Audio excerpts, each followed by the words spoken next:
Okay, we are now live. Anthony F here, the Fake Dev Podcast, episode 6. Real quick though, I want to show you something that might come in handy for you devs if you want to make a quick Linux box. Raspberry Pi here. Throw a SD card in the slot, gig of RAM, quad core. And this is a Raspberry Pi 2 for about 35, 40 bucks.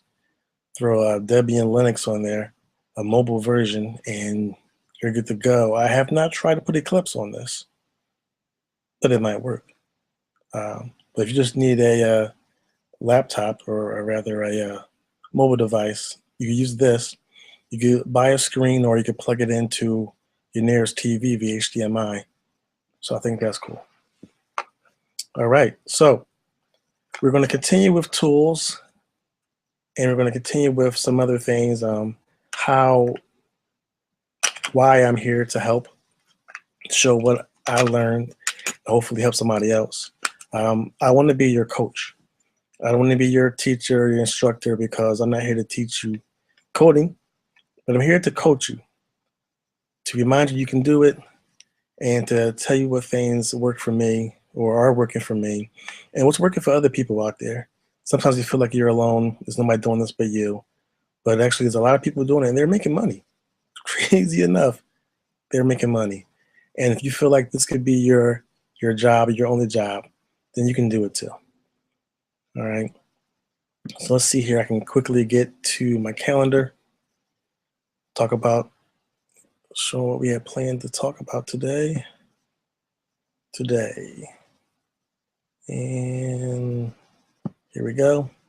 All right. How to test your game with real users. That's one point. We'll talk about appfigures.com, incredible website that can help you out.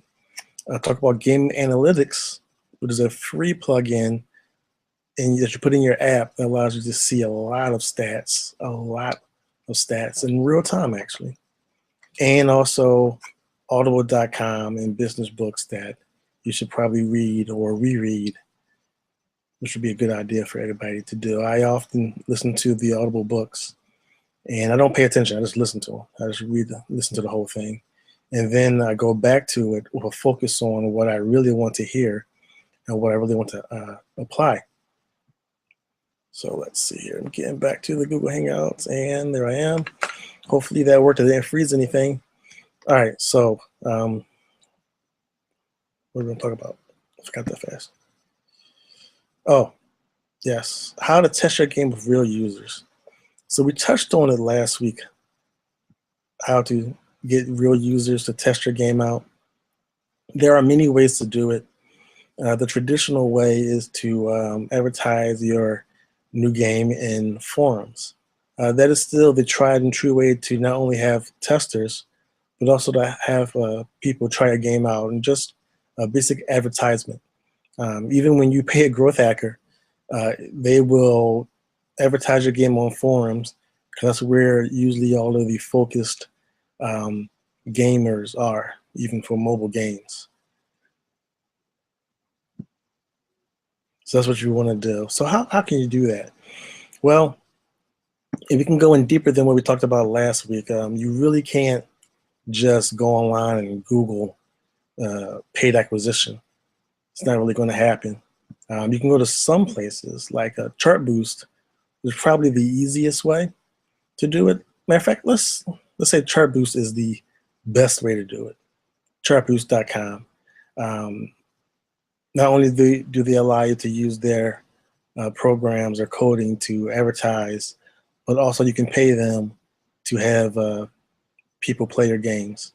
And that's probably the quickest, most direct way to do so.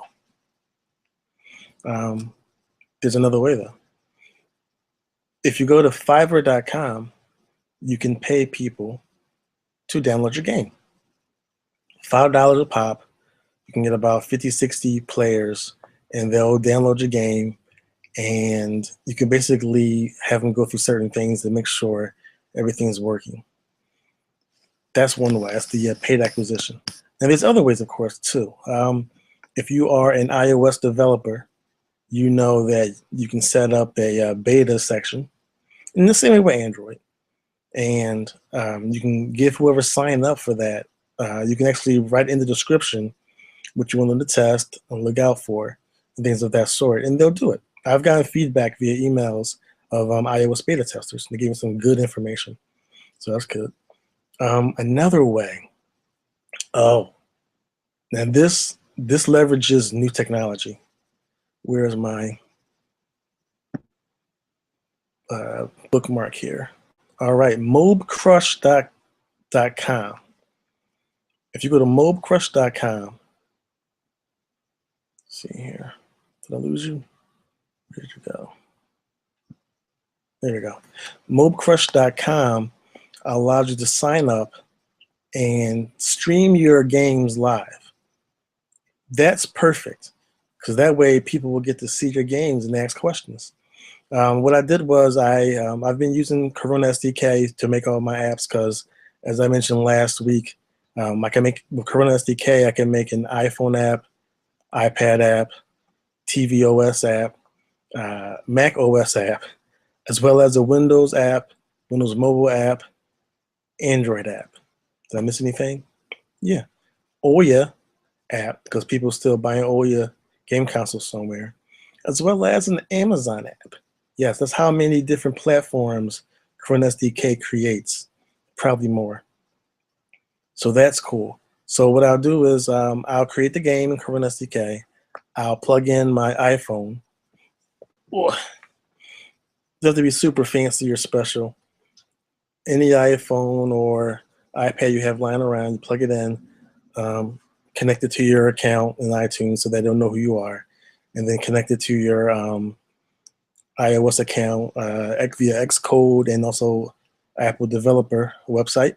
Once you have all that squared away, you just plug in the wire, connect it to your laptop, and the same way you use your iPhone or iPad for testing in Corona SDK, the mobcrush.com sees it also. And what it will do is it will stream your game. Matter of fact, it's the same way that QuickTime does it.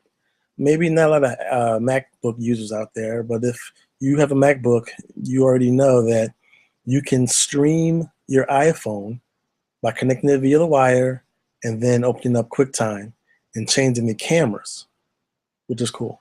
So same principle, you go to mobcrush.com, create an account, plug in the wire to your iPhone,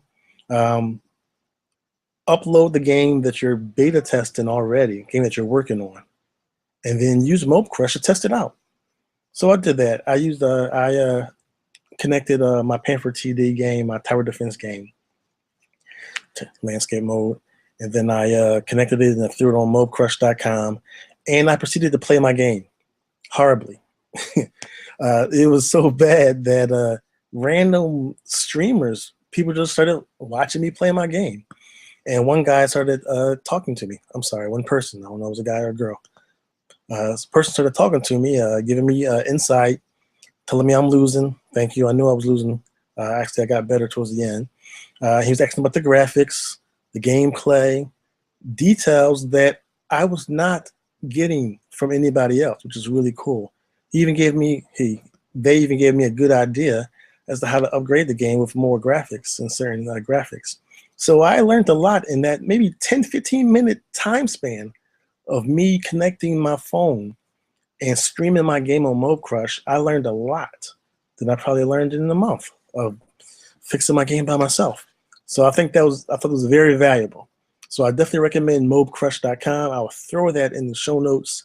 That is a very good tool for people to use to get almost instant feedback. If you have thick skin, you're not scared to get some critiques, do that. That way, random people who have ultimate freedom, they don't know you, you don't know them, they have ultimate freedom to be honest and even helpful. That person was very helpful, and I do appreciate the idea they gave me. You have to forgive me, I have to switch back and forth here on Chrome and get to my calendar. Maybe I'm getting better. Also, if you notice, what I've been doing is after live streaming and recording, I've been creating the video into an audio file and putting it on my website and making it an RSS feed. And I do have people subscribing to that already. Thank you very much. After me not doing a podcast in more than 2 years, you're supporting me, so I thank you for that. Maybe we'll learn together. I'm thinking about Periscope too. Let me know if you think Periscope would be a good tool. I think most of the people nowadays are using Periscope to talk about their media, and if you feel that should be the way to go, let me know. Only thing with Periscope is that um, I can't record the video. I mean, I can use QuickTime to record while I'm recording, but that sounds really silly. But that might be the only way. Let me know in the YouTube comments. All right, let's see here. What else is on our agenda? And it is blank. All right, freestyle time. Audible.com. Audible.com is an incredibly good website. I mentioned it in the beginning of our show. You can listen to books that you don't really have time to read. Say this is your second job, and you want development to be your first job, but you still got to pay the bills. You're not going to be like the former HP employee who lived in his car to build his game. Not everybody can do that. A lot of people like that posted up, shared on Google Plus maybe 2 weeks ago, because it was an inspiring story. Former HP employee, he got laid off, and before he got another job or went back, to his family or parents rather, he said, "I want to make this game. I'm going to do it no matter what. The only way I can make this game is not to do anything else." So, according to the article, he practically lived in his car and built a game. That is very extreme. Not everybody will do that because, of course, you have bills to pay. So why would you threaten your current job for a job that you don't have yet? Don't recommend that. All right. So Audible is a great website that will allow you to read marketing books and dev books and startup books at the same time as working your normal 9-to-5 job. I've listened to a lot of books so far. I'm going to review them more and circle back to them again, as I mentioned, with more focus. There's The Lean Startup is probably the first book you should read. The Lean Startup, incredible book. Then there's the book called Traction, which teaches you how to create content that people will want to read and continue reading. There's a book on Viral, which probably would be the last step, because after you learn how to write good content, then your things will go viral naturally. But there's other things you're going to add to your games to help it go viral. One tidbit or great tip is to add things to your game that will ask people to share your game. That's great.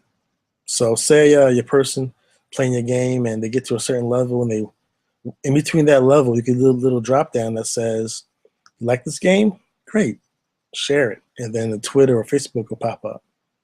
Or, if the person has lost a level, then you can have a little pop-up come up and say, share how far you got. And then in the game, when you share it from Twitter, have a little pre-made statement in there saying, "I got this so many points," according to how many points they got, and then they'll share it. I've seen it happen. I've seen twits or tweets where people who have been sharing their progress on the game. So you can do the same thing. That'll make your game viral. So those are just some tips that I've learned from reading books on Audible, rather listening to books. And there's a ton more. Appfigures.com. All right. So appfigures.com is an amazing website that just with the initial use of it being free, you can connect mostly all of your games on Google and Android, as well as Amazon and anywhere else, or the major ones. And it will track your information. It'll track your sales, track your usage. If you sign in to all of your advertising accounts that's listed on appfigures.com, it will literally track everything. All of the advertisement payments or profit, the in-app purchases that people have done, the buying of the games, even it shows the downloads. it's pretty amazing because instead of you running to the Google Dev dashboard to see your stats, and say you're like me, you have over 10 games and apps, you got to scroll through and click on each one to see everything. It's crazy. It take you all day, as well as going to the iOS dashboard and reading the stats and then reading the profitability and things. App Figures puts everything together in one easy dashboard. If you want to drill down, you just click on the appropriate things, the date, location, platform, the product, and they'll show you which games are doing good according to today, because it actually does it in real time, or for your week to date, 7 days, 30 days. It's pretty amazing. I love it. I'm actually paying for it because my game's amounts are past the free amount. I think it's like 10 apps or games get connect to it automatically. And after that, you have to pay for it, which is fine because it's so convenient. It shows me what's working, what's not working, which ad network is working and what's not working, which parts of the country or parts of the world, rather, are using my app, are playing the app, or downloading the app. App Figures is a truly, truly incredible website, and I'll put that in the show notes for you to go to yourself and take a look at it. I'd highly recommend it. Now, another tool that does the same thing, kind of, practically, only not the profit or the ad platform side, is called GameAnalytics.com. I'm using the Game Analytics code to put it in my game, and it allows me to see in real time who's playing my game, who's new, who's a returning user, how far they've gotten in my game, and if they received any errors, which is really key. Because if your game has bugs and you don't know, you don't know. Say, for instance, I have a lot of players on Amazon, Amazon Kindle, or Amazon Fire, an Amazon product that's playing my Pen for Color game. They love it. It's great. And I can tell in-game analytics in real time how many people from Amazon, how many people that's on the iPhone, how many people that's on Android that's playing my games in real time. And it's free. That's really, really great. So appfigures.com and gameanalytics.com are the two websites, the two tools that you should definitely look at today. The code for Game Analytics is not hard to implement. I'm using Corona SDK for my games, as I mentioned, and to add the code to there is not that hard. You throw it in the build settings, the initial code with your API key, and then you throw it in. No, that's it. Nope, wait. No, you just throw it in your build settings. No, I'm wrong. And you throw it in your main file also, main.lua file. Throw it in there. Excuse me. So let me rewind. You throw the initial code permissions in build settings for Game Analytics. And then in the main file, you throw your API in, your particular API for Game Analytics, as well as the rest of the code. And there's even a part of the code that will let you activate the Game Analytics while you're testing in Corona Simulator. Initially, you won't see that there, and you'll get a message in the status box saying Game Analytics is not working on, doesn't work on Simulator. But there's a code snippet you can add to it that will activate Game Analytics on your simulator. It's just so that you can see what's going on, so that it sees it, knows the connection is there, knows whether you're roaming or not. That's cool. It gives you more data, so that's cool. So yeah, Game Analytics, excellent. Now, so each week, I'm gonna write this down so I remember to do this for you. I'm gonna list a couple of things each time: a tool, a book, an advertisement platform, which we're gonna do next, and also a website. That might fall under tools, we'll say. So for the most part, 3 main things each week: Where's my camera? A tool, whether it be a website or code, a book for you to read, whether it be growth hacking, startups, how to run a business, and advertisement platform. I should really write that down. All right, so advertisement platform.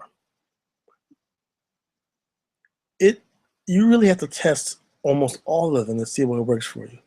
Also, to go back to analytics in your app, Game Analytics is free, but it just does stats analytics. There's other ones out there like Flurry, which I mentioned last week. Yahoo bought Flurry. Hopefully Flurry will still be alive by the end of this year, the way Yahoo's going. But Flurry not only gives you analytics, but it also allows you to advertise too with Flurry. So Flurry is an advertising platform / analytics, which theoretically is great. I particularly am not fond of Flurry. I can't tell you why. I'm just not happy with the code and the way it interacts. Whereas Game Analytics, I think it works better and is more passive compared to Flurry. But Flurry is a great advertisement platform if you like.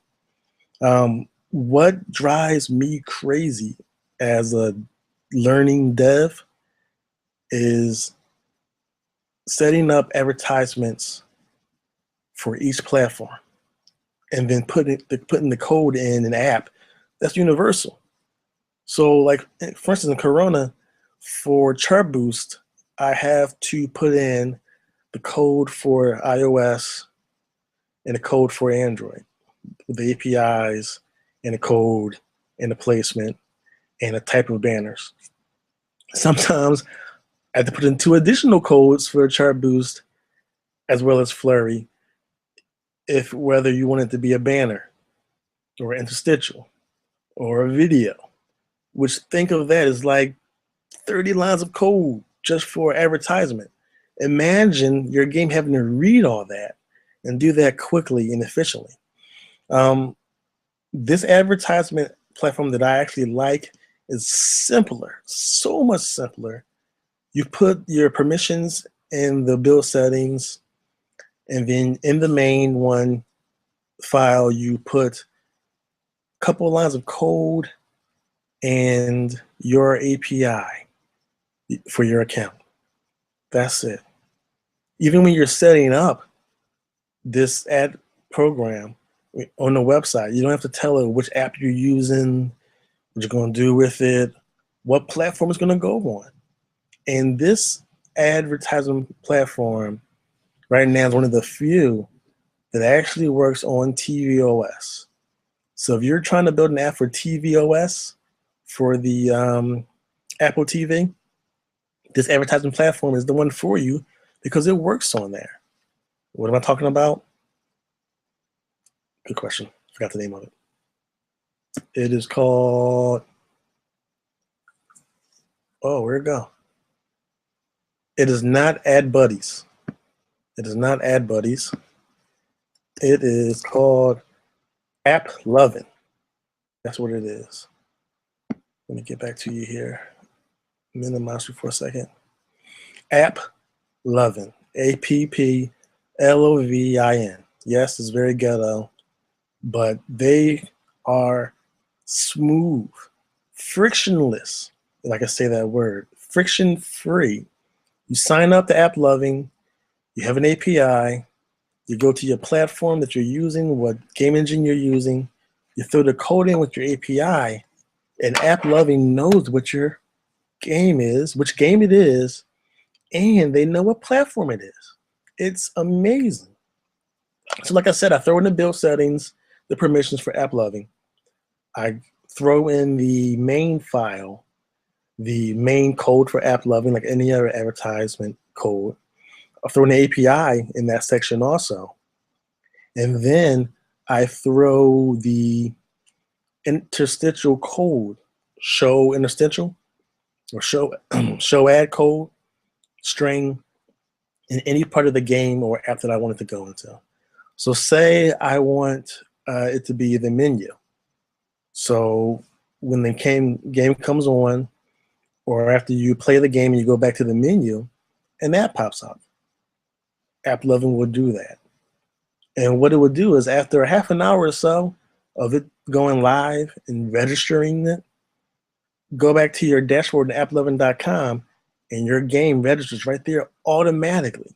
It will know what platform it is, whether it's Android, Amazon, or iOS. Probably, and also, I'm sorry, TV OS also. I haven't tried it, but that's what they say it works. And it says it automatically, the platform as well as the game. That's all you have to do. You don't need 30 lines of code with each little code API key, secret shared key for iOS, and then put it Android, and then put in tvOS. You don't have to do that. Put in an API one time in the game, and AppLovin figures it out, and they show you what's going on. I like that. For a guy that doesn't have a lot of time, he's playing with a lot of code, and by the time I get to doing code, I'm tired because I'm doing my 9 to 5 in the daytime. This is great because it's frictionless. That's what you need. So I'm gonna put that in the show notes too. So those are the tools for today. Let's do a quick recap. I can remember. The tools of appfigures.com, Game Analytics. Those are the tools. I gave you two for one. The book that you should start off with is Lean Startup on Audible, or read it digital, paperback, I don't care. Read Lean Startup. And then also, what we just talked about, the ad platform, AppLovin. Those are the things that you need to know, that you need to start off with. And you can do it. I was just reading TPE. I'm reading TPE now, the Toilet Paper Entrepreneur. And it's pretty interesting. It's not safe for work. I won't play it on the speaker out loud like Lean Startup. But you can listen to it. It's lively. It keeps you awake. And it has real good encouragement. It encourages you very well. All right, so let me see here. What else is on the list? Where's my list? All right, bear with me here. Back to my list. Let's see here. Let's just keep in mind. All right, so talked about acquiring. Oh yeah, we did. We talked about acquiring users too. It's something that I wanted to finish from last week. So we talked about that. We talked about appfigures.com, Game Analytics, Audible business books. Yep, talked about that. And we talked about the ad platform. So we are good to go. We are covered all of the points I wanted to cover. If you have any questions or comments, you can. I just got another new viewer. Thanks for new viewer there, but I'm done. Anthony F. Pantherware LLC Fig Dev Podcast, episode 6 is done.